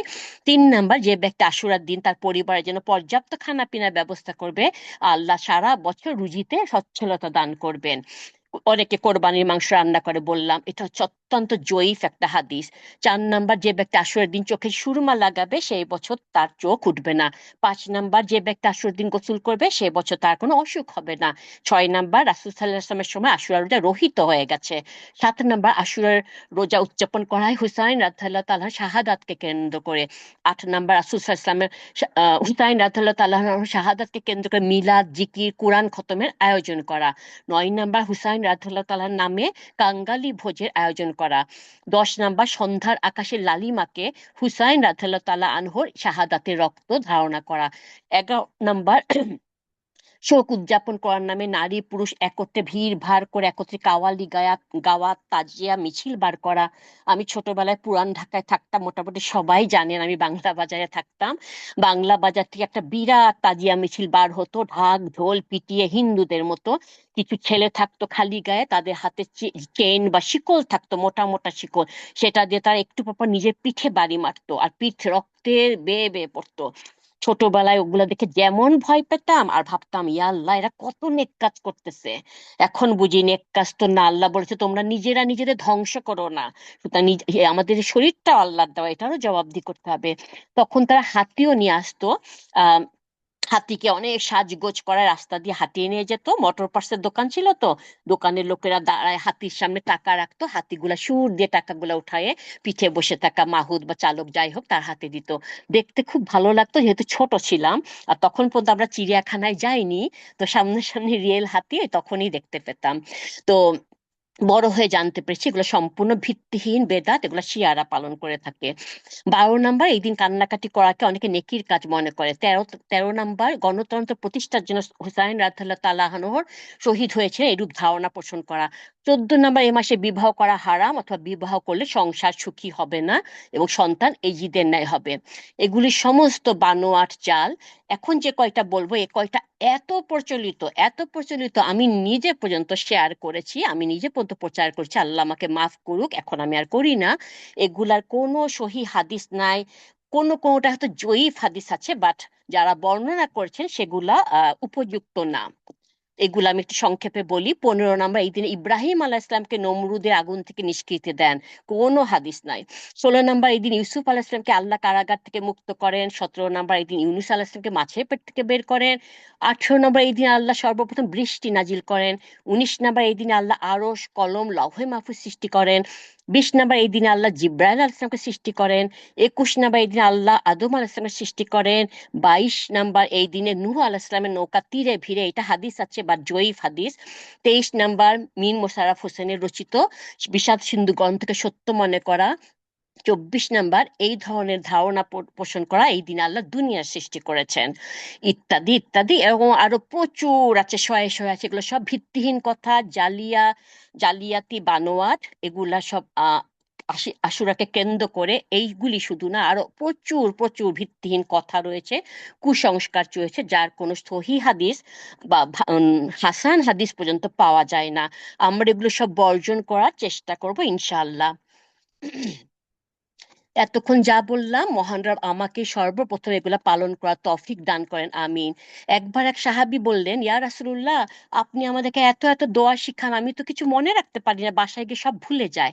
তখন রাসূল সাল্লাল্লাহু আলাইহি ওয়াসাল্লাম একটা সুন্দর দোয়া শিখিয়ে দিলেন, আরবি দোয়া অফকোর্স। আমি এটা বাংলাটা শিখেছি, বাংলাটাই পড়ি। রাসূল সাল্লাল্লাহু আলাইহি ওয়াসাল্লাম তোমরা বলবে, হে আল্লাহ, রাসূল সাল্লাল্লাহু আলাইহি ওয়াসাল্লাম আপনার কাছে দুনিয়া ও আখিরাতে যেসব কল্যাণ প্রার্থনা করতেন, আমরা আপনার কাছে সেসব প্রার্থনা করছি। আর রাসূল সাল্লাল্লাহু আলাইহি ওয়াসাল্লাম আপনাদের কাছে দুনিয়া ও আখিরাতে যেসব অকল্যাণ থেকে আশ্রয় প্রার্থনা করতেন, আমরাও আপনার কাছে সেসব থেকে আশ্রয় প্রার্থনা করছি। আমিন। আমি এটার সাথে আরো নিজে যুক্ত করি, হে আল্লাহ, আপনাকে সন্তুষ্ট করে, আপনার জান্নাতকে নিকটবর্তী করে এমন যে কোনো কাজ, কর্ম, আমল, কথা আপনার কাছে প্রার্থনা করছি, আপনাকে অসন্তুষ্ট করে, আপনার ক্রোধের সৃষ্টি করে, আপনার জাহান্নামকে নিকটবর্তী করে এমন যে কোনো কথা, কাজ, আমল থেকে আপনার কাছে আশ্রয় প্রার্থনা করছি। আমার এই দোয়াটা বেদাত না, দোয়া হচ্ছে যে কোনো দোয়া করা যায়, যে কারো কাছ থেকে দোয়া শেখা যায়। আপনি হয়তো দোয়া করছেন, হে আল্লাহ আমাকে জান্নাত পাওয়াই দাও, আমি পাশে বসে আছি, ইস আমি আমিন কেন বলবো, জান্নাত তো ও চাইছে, আমি ওকে জান্নাত পাওয়াই দিব। আসলে ঘটনাটা তা না। সে যখন বললো হে আল্লাহ আমাকে জান্নাত পাওয়াই দেন, আমিন, তখন যদি আমি আমিন বলি, তাহলে আমি নিজেও দোয়াটা আমার জন্য করে নিলাম যে হে আল্লাহ আমাকে জান্নাত পাওয়া দেন, আমিও আমিন বললাম আমার জন্য। আর আমরা তো জানি পাশে ফেরেশতারা থাকে, তারাও সাথে সাথে একই দোয়া করে, তোমার দোয়া আল্লাহ কবুল করুক, আমিন, সুবহানাল্লাহ। সুতরাং যে কোনো দোয়া, ভালো দোয়া যে কারো কাছ থেকে শিখবেন ইনশাআল্লাহ। আল্লাহ আমাদের শিরক বেদাত মুক্ত আমল করার তৌফিক দান করেন, আমাদের জানা অজানা, কবিরা সগীরা, ইচ্ছাকৃত অনিচ্ছাকৃত, গোপন প্রকাশ্য, সীমা লঙ্ঘন করা সমস্ত পাপ আল্লাহ নিজ গুণে মাফ করে দেন। আমাদের সারা বিশ্বে মুসলিম উম্মাকে ভালো রাখুন, নিরাপদে রাখুন, সেফ রাখুন। আমাদের রিজিকে বরকত দান করুক, আমাদের দ্বীন ও ইসলামের উপর কায়েম রাখুন। আল্লাহ আমাদের সুস্থভাবে নেক হায়াত দান করুন, যেন বেশি বেশি করে ইবাদত বন্দেগী করতে পারি, তওবা ইস্তেগফার করতে পারি, আমাদের নেক আমলের পাল্লা ভারী করতে পারি, আমরা যেন হজ উমরা করতে পারি, সেই তৌফিক আল্লাহ দান করেন। ইয়া আল্লাহ আপনি আমাদের ত্রুটিগুলো আমাদের থেকে দূর করে দিন, আমাদের আত্মাকে প্রশান্ত আত্মা করে দিন, আমাদের নফসে আম্বারকে নফসে মুতাইমানে পরিণত করে দিন। নফসে আম্বারা হলো বাঁকা অন্তর, যেটা খারাপ অবস্থা, যেই নফস আমাদের খারাপ দিকে, পাপের দিকে যেতে উৎসাহ দেয়, প্রেসার দেয়। নফসে লাউমা হলো সেই নফস যা পাপ করার পর লজ্জিত হয়, নিমোর্স ফিল করে, নিজেকে ধিক্কার দেয়। আর নফসে মুতাইমান হলো ভালো পাপহীন নফস, যা বেঁচে থাকে আল্লাহর ভয়ে, খারাপ থেকে বেঁচে থাকে। আল্লাহ আমাদের নফসে মুতাইমান হওয়ার তৌফিক দান করুন। আল্লাহ আমাদের শয়তানের ওয়াসওয়াসা থেকে রক্ষা করুন। আমাদের অন্তরে আমাদের দিনী ভাই বোনের উপর কোনো প্রকার হিংসা রাগ রেখেন না। আল্লাহ আমাদের পরিবার, আমাদের বংশধরদের কিয়ামত পর্যন্ত দ্বীন ও ইসলামের উপর কায়েম রাখুন, মূর্তি পূজা থেকে বাঁচিয়ে রাখুন, মসজিদ মুখী করুন, দিনের দায়ী হবার তৌফিক দান করুন। আল্লাহ আমাদের নেক আমলগুলো, কল্যাণকর দোয়াগুলা কবুল করুন। আমাদের নামাজ, রোজা, হজ, কোরবানি, ইবাদত গুলা, আমাদের দান সাদাকা গুলা, আমাদের হজ ওমরা, এগুলো সব কবুল করুন, আমিন। আমাদের যার যা প্রবলেম আছে, যার যা অসুবিধা আছে, চাহিদা আছে, অভাব আছে, দুঃখ কষ্ট আছে, আল্লাহ যেন সবকিছু পূরণ করে দেন, আমিন। যারা অসুস্থ তাদেরকে সুস্থতা দান করেন, আমিন। আমাদের এমন আমল করার তৌফিক দান করুন যা আপনার কাছে সন্তোষজনক ভাবে গ্রহণযোগ্য। হে আল্লাহ আপনি আমাকে, আমার সমস্ত মুসলিম নরনারী ভাই বোনদেরকে পবিত্র জুম্মার দিনে সেজদারত অবস্থায় হুসনুল খাতেমা দিয়েন, ভালো মৃত্যু দেন, শহীদের মর্যাদা, ঈমান ও আমলের সাথে খাঁটি মৃত্যু, খাঁটি মুমিন মুত্তাকি হিসাবে মৃত্যু দেন। আমাদের উপর রাজি খুশি সব গুনাহ মাফ করে যখন মৃত্যুটা আমাদের জন্য কল্যাণকর হবে। যখন কেউ শাহাদাতের মর্যাদা চায়, আমরা জানি শহীদ হওয়ার কয়েকটা আল্লাহ রাসূল সাল্লাল্লাহু আলাইহি ওয়াসাল্লাম বলে দিয়েছেন, পেটের ইয়েতে, তারপর প্লেগে মারা গেলে, পানিতে ডুবে, ইত্যাদি ইত্যাদি। বাট কেউ যদি সবসময় শাহাদাতের মর্যাদা চায় আল্লাহর কাছে, আল্লাহ তাকে তাই দেন। বিছানায় শুয়ে মারা গেছে, বা আল্লাহ তাকে শাহাদাতের মর্যাদা দেয়। সুতরাং চাইতে কৃপণতা আমরা করবো না, আমরা চাইবো ইনশাল্লাহ। মৃত্যুর পূর্বে আমাদের আল্লাহ কলমা পড়ার, শাহাদা পড়ার তৌফিক দান করেন, আমিন। আল্লাহ রাসূল সাল্লাল্লাহু আলাইহি ওয়াসাল্লাম বলেছেন, তোমরা কখনো বিপদে পড়ে, হয় না মানুষ কি সব বিপদে পড়ে যায়, মানসিক ভাবে, শারীরিক ভাবে, আর্থিক ভাবে বিপর্যস্ত হয়ে মৃত্যু কামনা করে বসে, রাসূল সাল্লাল্লাহু আলাইহি ওয়াসাল্লাম বলছে তোমরা এটা কখনো করবে না। তোমরা বলবে ইয়া আল্লাহ আমাকে মৃত্যু দিও, যখন মৃত্যুটা আমার জন্য কল্যাণকর হয়। আর যখন জীবিত জীবিত রেখেন, যতদিন পর্যন্ত জীবিত থাকাটা আমার জন্য কল্যাণকর হয়। আল্লাহ আমাদের পৃথিবীর ফিতনা থেকে, দাজ্জালের ফিতনা থেকে, মৃত্যুর কঠিন যন্ত্রণা থেকে মাফ করে দিন। মৃত্যুর পর আমাদের কবরের কঠিন চাপ থেকে, আযাব থেকে, মুনকারের সওয়াল থেকে মাফ করে দিন। আমাদের কবরকে ৭০ গজ প্রশস্ত বেহেশতের বাগিচা করে দিন। যে সকল মুসলিম ভাই বোন মারা গেছে, আমাদের আত্মীয় স্বজন, বন্ধু বান্ধব, চিনি না চিনি যে কোনো মুসলিম ভাই বোনদেরকে আপনি মাফ করে দিন। যারা কবরে শুয়ে আছে, কবরের আযাব মাফ করে দিন, তাদের কবরকে ৭০ গজ প্রশস্ত জান্নাতের বাগিচা করে দিন। বিনা হিসেবে জান্নাতুল ফেরদৌস দান করুন, আমিন। ইয়া আল্লাহ, কিয়ামতের দিন আপনি যদি হিসাব দিবেন, আমাদের ডান হাতে আমলনামা দিয়েন। রাসূল করিম সাল্লাল্লাহু আলাইহি ওয়াসাল্লাম একটা হাউজে কাউসারের পানি পান করার তৌফিক দিয়েন। উনার সাফায়াত কবুল করেন, নসিব করেন। রাসূল সাল্লাল্লাহু আলাইহি ওয়াসাল্লাম উম্মতদের মধ্যে ৭০,০০০ বা ৭ লক্ষ বিনা হিসাবে বিনা আযাবে জান্নাতে যাবে, আমাদের সেই সৌভাগ্যবানদের দলে জায়গা দিয়ে। ইয়া আল্লাহ, আপনি জাহান্নামের আযাব থেকে, জাহান্নামের আগুন থেকে আমাদের রক্ষা করেন। যে আগুন পৃথিবীর আগুনের চাইতে ৭০ গুণ বেশি তাপমাত্রা, আল্লাহ আমাদের সেটা থেকে রক্ষা করেন, আমিন। জাহান্নামের আগুন আমাদের জন্য শীতল ও নিরাপদ করে দেন, যেভাবে আগুনকে নিরাপদ ও শীতল করেছিলেন ইব্রাহিম আলাইহিস সালামের জন্য। ইয়া আল্লাহ, আপনি আমাদের জাহান্নামের ছায়াও দেখায়েন না, জাহান্নামের ছায়াও দেখায়েন না, আমিন আমিন। ইয়া আল্লাহ, আমাদের পুলসাতে পুল চোখের পলকে বিজলির আকারে পার করে দিয়েন। ইয়া আল্লাহ, আপনি কিয়ামতের দিনে আপনার আরশের ছায়ার তলে, অগ্রগামীদের দলে, ডান দিকের দলে, আপনার দিদার লাভকারীদের দলে, আপনি যাদের নিজ হাতে সরাবন তহুরা পান করাবেন তাদের দলে, আপনি যাদের উপর চির সন্তুষ্টি ঘোষণা করবেন সেই সৌভাগ্যবানদের দলে, আপনার জান্নাতুল ফেরদৌসীদের দলে জায়গা দেন, আমিন। ইয়া আল্লাহ, আপনি গাজার অবস্থা জানেন। গাজার মতন যেখানে যেখানে যুদ্ধ চলছে, মুসলিমদের উপর অত্যাচার করা হচ্ছে, আপনি তাদেরকে জালেমদের হাত থেকে নিরাপত্তা দান করুন। যারা ঘর বাড়ি হারিয়েছে, উত্তম ঘর বাড়ি, পরিবার হারিয়েছে, উত্তম পরিবার পাওয়ায় দিন। ইয়া আল্লাহ, আমাদের মুসলিম উম্মাহকে কাফের সম্প্রদায় হাসির পাত্র, পরীক্ষার পাত্র করেন না। ইয়া আল্লাহ, আমাদের ততদিন পর্যন্ত জীবিত রাখুন যতদিন পর্যন্ত বেঁচে থাকাটা কল্যাণকর হয়, আর মৃত্যু তখন দিন যখন মৃত্যুটা আমাদের জন্য কল্যাণকর হয়। ইয়া আল্লাহ, আপনি আমাদের সমস্ত মুসলিমকে বিনা হিসাবে, বিনা যাবে জান্নাতুল ফেরদৌস দান করুন। যারা মারা গেছে তাদের শোকাহত পরিবারকে সবর দান করুন। যারা ছোট ছোট বাচ্চা রেখে গেছে, ওয়াইফ রেখে গেছে, বৃদ্ধ মা বাবা রেখে গেছে, তাদেরকে আপনি উত্তম রিজিক দান করুন।